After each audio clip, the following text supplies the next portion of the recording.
ପୁରା ଗୋଟେ ଜିଦି ଆଜି ଆସିବ ମାନେ ଆସିବ। Thank you.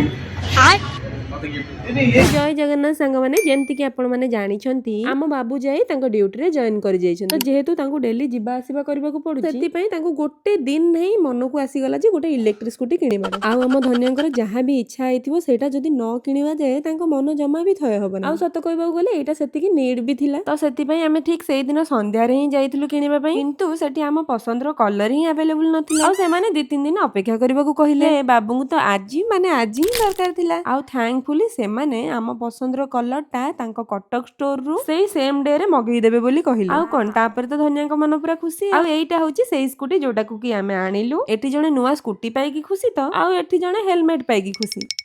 ଫାଇନାଲି ଆମ ଫ୍ୟାମିଲିରେ ଗୋଟେ ନୂଆ ମେମ୍ବର ଆଡ ହେଇଗଲା। ଆଉ ମୋ ହିସାବରେ ଛୋଟ ହଉ ବଡ ହଉ ସବୁ ଖୁସିକୁ ଏମିତି ଏନ୍ଜୟ କରିବା ନିହାତି ଦରକାର। ସୋରୁମ ରୁ ବାହାରୁ ବାହାରୁ ହିଁ ମାଙ୍କ ଦର୍ଶନ ହେଇଗଲା। ଆଉ ଆପଣ ମାନଙ୍କୁ ସ୍କୁଟି ଟା କେମିତି ଲାଗୁଛି କମେଣ୍ଟ ରେ କହିବେ।